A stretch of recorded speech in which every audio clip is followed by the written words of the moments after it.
का मैथ्स में जो आपका एनसीईआरटी और सिलेबस स्टार्ट हुआ है, लागू हुआ अपने लिए, वो पढ़ेंगे। उसके हम बैक टू बैक वीडियो बनाएंगे और उसमें देखेंगे कौन कौन से चैप्टर है और किस प्रकार हमको पढ़ना है। तो सबसे पहले चैप्टर लेंगे हम रैखिक संख्या, रैखिक वास्तविक संख्या। वास्तविक को बोलते हैं रियल नंबर। वो कैसा क्वेश्चन है, वास्तविक संख्या पढ़ेंगे। उसके बाद पढ़ेंगे बहुपद, दो रेखीय समीकरण, द्विघातीय समीकरण, समांतर श्रेणी, त्रिभुज, निर्देशांक ज्यामिति, त्रिकोणमिति का परिचय, त्रिकोणमिति के कुछ अनुप्रयोग और वर्त रचनाएं, वर्तों से संबंधित क्षेत्रफल और पृष्ठीय क्षेत्रफल आयतन, सांख्यिक बहुपद सांख्यिक आपका बहुलक वाला पार्ट और नेक्स्ट आपका प्रायिकता। ये आपके 15 चैप्टर है और 15 में से 2 चैप्टरों को मिला के, तो पहले आपका एक ही चैप्टर था बहुपद और द्विघातीय समीकरण। इनको एक मिक्सिंग था क्वेश्चन राजस्थान बोर्ड में। अब क्या कर दिया, दोनों को अलग अलग कर दिया। द्विघातीय क्वेश्चन अलग आएंगे और बहुपद वाला क्वेश्चन आपके उनको दोनों को अलग अलग बांट दिया। इस हिसाब से आपके 15 चैप्टर है। 15 चैप्टर के हम वीडियो में देखेंगे। तो सबसे पहले पढ़ेंगे चैप्टर वाइज के क्वेश्चन करेंगे, एग्जाम्पल करेंगे पूरे। तो ये आप हमसे जुड़े और वास्तविक संख्या को देखिए पहले। तो सबसे पहले हम पहला पार्ट पढ़ेंगे रियल नंबर, वास्तविक संख्या को पढ़ेंगे। इसके बारे में चर्चा करेंगे और इसके बैक टू बैक आपको वीडियो मिलते रहेंगे। एग्जाम्पल प्लस क्वेश्चन, एग्जाम्पल भी करेंगे सभी साथ में और साथ में क्वेश्चन भी करते रहेंगे। सभी वीडियो होने के पहला वीडियो लेंगे, आज स्टार्ट करेंगे वास्तविक संख्या रियल नंबर। इसके बारे में चर्चा करेंगे। जैसे उदाहरण, तो एग्जाम्पल नंबर पहला आपका 4052 और 12576 का एचसीएफ क्या होगा। एचसीएफ यूक्लिड विभाजन एल्गोरिथम की विधि से हमको इसका एचसीएफ फाइंड करना है। तो कैसे करेंगे वो देखते हैं। तो सबसे पहले हम करेंगे जो बड़ी संख्या ना उसको लिख लेते हैं 12576। तो लिख दिया 12576। अब छोटी संख्या के सामने लिख लेते हैं 4052। अब कितनी बार इसका भाग जाएगा वो हमें चेक करना पड़ेगा। इसका भाग इसमें कितनी बार जाएगा। तो अब इतने बड़े टेबल हमें याद नहीं है। तो उसे देखो, अगर यहाँ पर 4000 यहाँ पर 12000 है तो 4 का भाग 12 में, 4 एकम 4, 4 दूनी 8, 4 तिया 12, लगभग 3 बार जाएगा। तो हमें भी क्या करना है, यहाँ पर देंगे 3। ठीक है, क्यों अब इतनी बड़ी संख्या गुणा करके लिखेंगे तो पता नहीं पड़ेगा। ठीक है, तो अब किस हिसाब से टेबल याद करें। तो ये 4000 है, यहाँ 12000 है, तो 4 और 12 में तो 3 बार भाग जाता है। 4 एकम 4, 4 दूनी 8, 4 तिया 12, तो यहाँ रख देंगे हम 3। अब क्या करेंगे, अब इनको तो यहाँ को दोनों को गुणा करके यहाँ रख दो, इन दोनों को गुणा करके यहाँ रख दो। तो आपको टेबल बोल 3 का पारा 2 बोलेंगे तो 6, 3 का पारा 5 बोलेंगे तो 15, हासिल का 1, 3 एकम 0 होगा, 3 एक आपका 1, 3 का टेबल 4 बोलेंगे तो 12।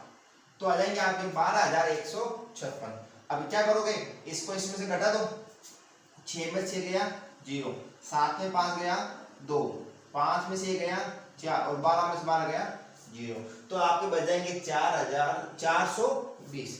तो ये वाला स्टेप करना है। क्यों भाग नहीं आता, सेम आपको भाग देके करना वैसे ही करना है। इसके अंदर इसका ऐसे भाग देना है। कितनी बार गया, 3 बार। तो ये लिखे 3, 12156 आया और 3 बार इसका भाग गया। अब देखो आगे क्या करना है, ये संख्या यहाँ आ गई। अब इस संख्या को इसके जस्ट सामने लिखना है। तो ये 4052 का आ जाएंगे इसके सामने। ठीक है, अब देखो क्या करना है। अब वापस वो काम करना है। इसका आप टेबल बोलनी है कितनी बार जा सकती है। देखो अगर मैं 400 के टेबल अगर 40 बार 4000 बोलता हूँ तो 4 के टेबल 40 में कितने होगा, 4, 8, 12, 16, 20, लगभग 40 10 बार होता है। हमको 10 बार नहीं बोल सकते, हम कम से कम कितनी बार बोल सकते हैं, 9 बार। तो हम लास्ट कितनी बोल सकते हैं इसको, 9। तो 9 को गुणा कर देंगे, वापिस 0, 9 को 2 से क्या 18, 9 को 4 से करेंगे 36 रे 37, 3780। तो 9 को 0 से किया 0, 9 को 2 से किया 18, 8, 9 चौक 36 और 1 37, जो गया बस 3780। वापिस घटा दो, 2 का 2, 15 में 60 गया 7 और यहाँ बच गया आपके 9, 9 में 7 गया 2, 3 में 3 गया 0। अब दो हमने क्या, इसको इसके सामने रखा, इसको क्या करेंगे, इसके जस्ट सामने 420 हो गया आपके इसके सामने। वापिस दो 272 को कितनी बार बोलूंगा तो 420 होगा। अगर 272 अगर डबल होगा तो 400, ज्यादा 500 बाद निकल जाएंगे। तो हमें क्या बोलना पड़ेगा, एक बार। तो यहाँ लिख देंगे 272 का 272, 10 में से 2 गया 8, 12 में से 7 ये 11, 1 गया 11, 11 में 7 गए 4 और यहाँ हो गया आपके 3, 3 में से 2 गया 1, तो हो जाएंगे आपके 148। अब इसको भी करेंगे, इसके सामने रख देंगे, इसको क्या करेंगे, इसके सामने रख देंगे, कितना हो गया 272। ये जब तक रखते रहेंगे जब तक आपको इसका मान क्या नहीं आया, लास्ट में 0 ना हो, ठीक है। अब 148 को अगर एक बार करेंगे तो 148, अगर डबल करेंगे तो हो जाएगा 300, 298 में 296, तो ये हो गया आपका 148। 12 में से 8 गए 4, 6 में से 4 गया 2, 2 में से 1 गया 1, तो बचेंगे 124। अब इसको क्या करेंगे, इसके सामने रख देंगे 148, 148। वापिस वो काम 124 का टेबल, 124 में एक बार 8 में से 4 गया 4, 12 में से 2 गया 2 और 1 में से 1 गया 0। अब इस 124 को किसके सामने रख देंगे, 124 को रख देंगे 24 के सामने। अब कितनी बार जाएगा, देखो अब 24 के टेबल आपको याद नहीं, 120 तो हमें 20 की याद है, लगभग 20 की मान, इसको मान लेते हैं 120 को, तो 20 × 5 120 होता है, तो कितनी बार जा सकता है इसके अंदर, तो लगभग जाएगा इसके अंदर 500 बार जा सकता है, क्योंकि 24 का लगभग करते देखो 5 × 20, 5 दूनी 10 और 2 12, तो हो गया आपके 120। इससे छोटे और बड़ा नहीं हो सकता, 4 का 4, तो ये बच गया आपके 24 रख देंगे इसको सामने। अब 24 में कितनी बार जाएगा, 24 में देखो 6 बार, 6 चौक आपका, तो यहाँ पर आ जाएगा आपका 6 चौका 24, 24 में से 24 गया 0। आपको ये स्टेप जब तक करनी है जब तक ये पूरा लास्ट में इसका आंसर क्या आ जाए 0। थोड़ा बड़ा क्वेश्चन था, बाकी इसमें इतना हार्ड क्वेश्चन नहीं आते, आसान क्वेश्चन आते हैं, तो ये इतना बड़ा क्वेश्चन हो गया, लास्ट कहां तक पहुंच गए हम, 0 तक। तो जब तक हम 0 पकड़, हमने लास्ट में किसका भाग दिया, हमने लास्ट में किसका भाग दिया 4 का, तो अपना एचसीएफ क्या हो जाएगा 4, तो ये हो गया आपका HCF बराबर हो जाएगा आपका 4।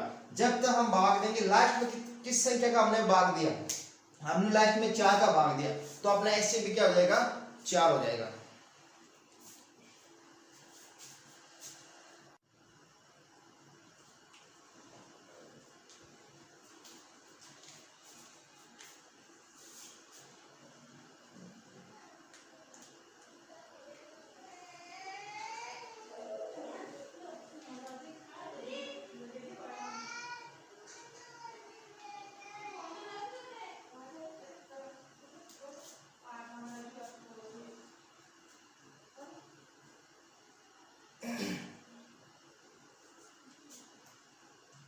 लेसन नंबर 1, रियल नंबर, वास्तविक संख्या, इसके बारे में चर्चा करेंगे, इसके बेसिक के बारे में चर्चा करेंगे, इसमें कौन कौन से आधार है, आधार के मूल बिंदु आपके, उसके बारे में चर्चा करेंगे। इसके बाद में एग्जाम्पल करेंगे, एग्जाम्पल के बाद में क्वेश्चन करेंगे। सबसे पहले लेंगे आज इसके बेसिक में क्या क्या चीज काम आएगा आपका, तो सबसे पहले आएगा आपका प्राकृत संख्या क्या होती है, फिर नंबर है रियल नंबर, पार्ट का नाम वास्तविक संख्या होती कौन सी है, वास्तविक संख्या क्या होती है, प्राकृत संख्या क्या होती है, पूर्ण संख्या क्या होती है, इनके बारे में चर्चा करेंगे। तो सबसे पहले लेते हैं हम प्राकृत संख्या। संख्या 3 प्रकार, प्राकृत, पूर्ण और पूर्णांक, ये तीनों आपके सेम संख्या है, इंग्लिश में बोलते हैं प्राइम नंबर, ये आपके तीनों आपके सेम संख्या है, लेकिन इनको करना कैसे है वो देखते हैं। तो सबसे पहले लेते हैं हम प्राकृत संख्या। प्राकृत संख्या ऐसी संख्या जो 1 से स्टार्ट होती है, ऐसी संख्या जो प्लस के 1 से स्टार्ट होती है, प्लस का मतलब पॉजिटिव नंबर 1 2 से लेके अनंत तक, उसे हम बोलते हैं प्राकृत संख्या। जो संख्या 1 से स्टार्ट होती है 1 2 3 4 ऐसे आपके अनंत तक चले, उसे हम बोलते हैं प्राकृत या प्राइम नंबर। ऐसी संख्या जो 1 से स्टार्ट होती है और अनंत तक चलती है, इसके बीच में जो भी संख्या आएगी वो सभी आपकी प्राकृत संख्या कहलाती है। नेक्स्ट आता है आपका पूर्ण संख्या। सेकंड है आपका पूर्ण संख्या क्या होती है, सेम प्राकृत की तरह ही होती है आपकी पूर्ण संख्या, लेकिन ये 1 से स्टार्ट होती है और आपकी पूर्ण संख्या 0 से स्टार्ट होती है। 0 से 1 2 3 4 आपकी अनंत तक चले, ऐसी संख्या जो 0 से स्टार्ट हो और अनंत तक चले, इसे हम बोलते हैं पूर्ण संख्या। प्राकृत होती है आपके 1 से स्टार्ट और पूर्ण हो गई आपके 0 से स्टार्ट और अनंत तक चले। फिर आती है आपकी पूर्णांक संख्या। पूर्णांक संख्या जो 0 से चले, इधर 0 से 1 2 3 4 अनंत तक, प्लस माइनस के 1 माइनस के 2 माइनस के 3, मतलब प्लस के अनंत तक और माइनस के भी कहां तक चले आपको, वो अनंत तक चले। जो संख्या माइनस वाली संख्या होती है उसे हम बोलते हैं पूर्णांक संख्या। जो माइनस की भी हो और प्लस की सभी दोनों साथ में, उसे बोलते हैं पूर्णांक संख्या। ये हो गई आपके 3 प्रकार की संख्या। प्राकृत होती है 1 से स्टार्ट होती है और पूर्णांक होती है 0 से। पूर्ण होती है 0 से और पूर्णांक होती है आपके माइनस की संख्या से लेके प्लस की दोनों संख्या होती है आपकी पूर्णांक संख्या। ये तो हो गई 3 प्रकार की संख्या। इसके बाद अगला टॉपिक है आपका परिमेय संख्या। एक होती है परिमेय संख्या, एक होती है आपकी अपरिमेय संख्या। परिमेय और अपरिमेय में क्या अंतर है वो देखते हैं। दोनों सेम होती है, थोड़ा बहुत इसमें डिफरेंट क्या है, संख्या दोनों है लेकिन इसमें अंतर क्या है। परिमेय संख्या वो होती है जिसे हम बट्टे वाली संख्या बोलते हैं, p बटा q के रूप में लिख सकते हैं, p बटा q के रूप में लिख सकते हैं। ऐसी संख्या जिसे हम p बटा q के रूप में लिख सकते हैं तथा q का मान हमेशा क्या ना हो, 0 नहीं होना चाहिए, जिसे हम p बटा q के रूप में लिख सकते हैं और q का मान हमेशा 0 नहीं होना चाहिए। कभी भी q का मान क्या नहीं होना चाहिए, 0 नहीं होना चाहिए। इसे हम बोलते हैं p बटा q के रूप में हो और q का मान 0 नहीं होना चाहिए। फिर इनसे बोलते हैं परिमेय संख्या, जैसे 5 बटा 3 9 बटा 6, ऐसी संख्या जिसे बोलते हैं हम पूर्णांक। अगर हम इसको ऐसे लिख दूं 5 बटा 0 तो ये परिमेय संख्या नहीं कहलाती है।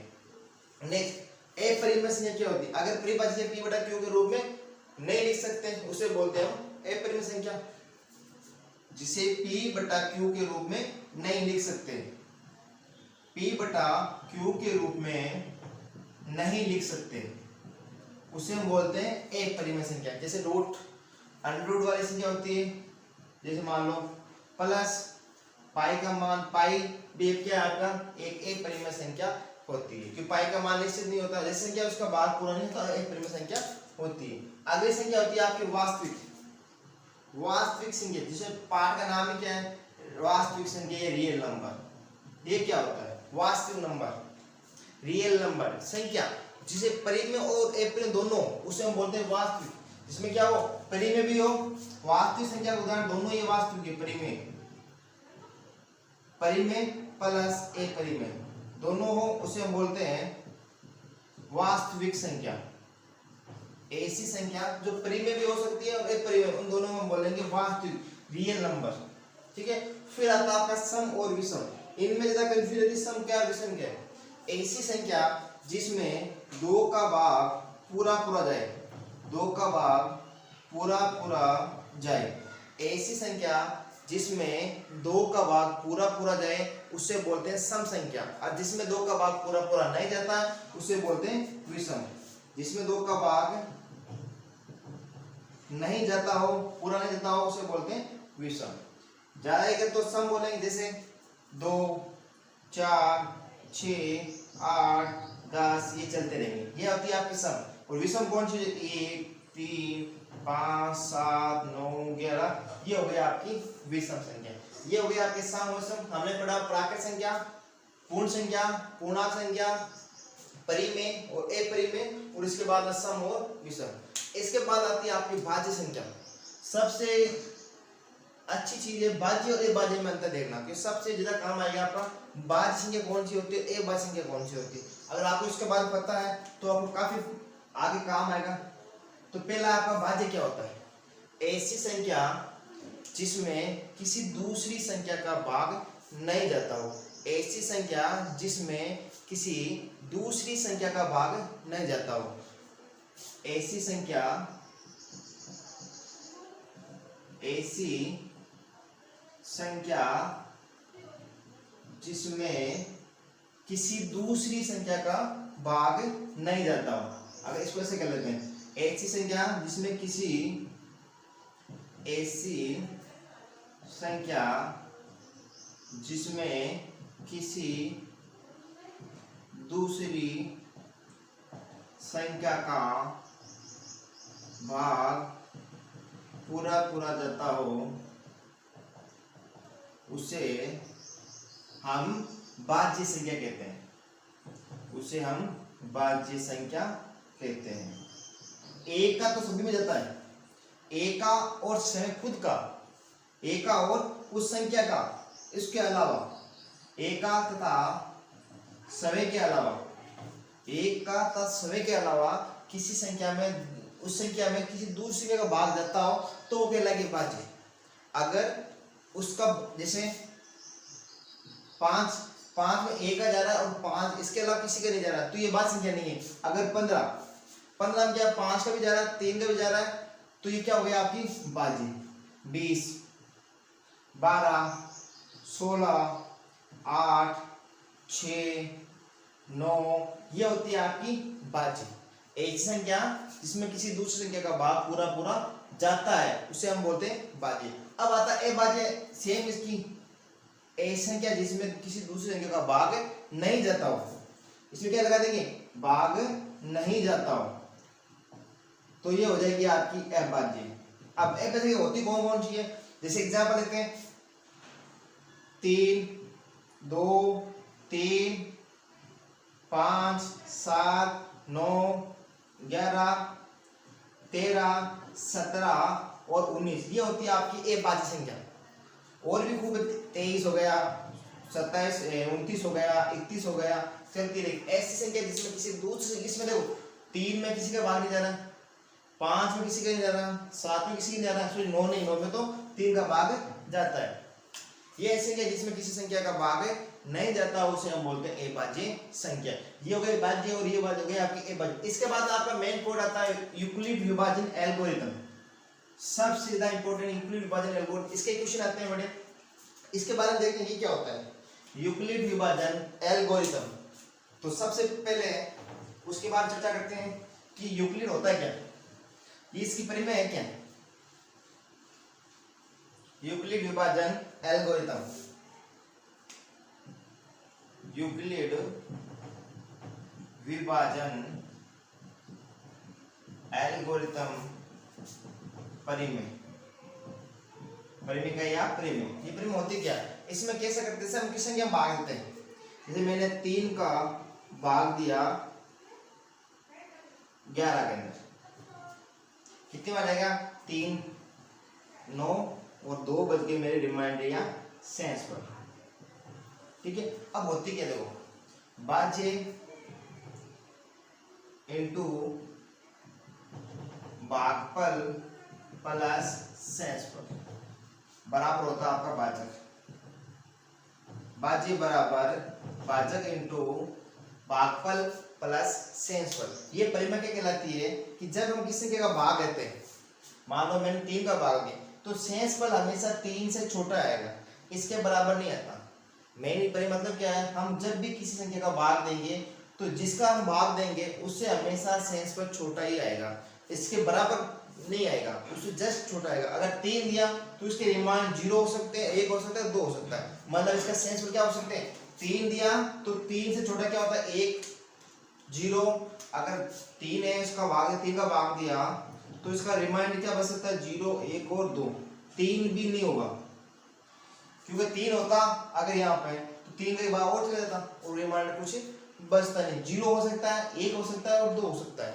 इसे हम कैसे लिखते हैं, a बराबर b q plus r, b मतलब और q का मतलब क्वेश्चन बोलते हैं इसका कितने में भाग है, a मतलब इसका, इन दोनों को गुणा करेंगे, इन दोनों को गुणा करेंगे हम, तो हमारा आंसर क्या आएगा उसके हिसाब से हम चर्चा करेंगे। तो परिमेय क्या हो जाएगी आपकी, जब भी हम भाग देंगे तो भाज्य का क्या होगा, जो मान आएगा आपका वो क्या होगा, बीच वाले मान से, अगर मान लो 5 का भाग दे रहे हैं हम 13 के अंदर, तो 5 या 15 जितना हो जाएंगे, तो 5 2 आपका हो जाएगा 10, तो 3 बच गए यहाँ पे सेंस पर। तो अब मेरे सेंस पर क्या हो सकते हैं, अगर मैं 5 का भाग दे रहा हूँ तो मेरे सेंस पर 0, 1, 2, 3 और 4 तक हो सकते हैं, 5 नहीं हो सकता। इस हिसाब से इस परिमेय, तो इसको कैसे लिखते हैं, a बराबर b q plus r, a का मान क्या होगा, बी क्यू प्लस आर के बराबर होगा। a मतलब आपका ये वाला मान लो यहाँ पर 13 है तो इसको ऐसा लिखना 13, b का मान 5, कितना आया आपका मल्टीप्लाई 2, ये मल्टीप्लाई मतलब कुछ नहीं तो हो गया आपका मल्टीप्लाई प्लस आर मतलब होता है आपका रिमाइंडर या सेंसफुल। आर कितना आपका 3, तो इन दोनों को मान क्या आएगा 5 × 2 10 प्लस 3 तो हो गया आपका 13। तो ये दोनों मान क्या हो गए आपके बराबर। इस प्रकार आपका मान आएगा। इसके आप क्वेश्चन का एग्जाम्पल करेंगे, इसके बाद इसके क्वेश्चन करेंगे।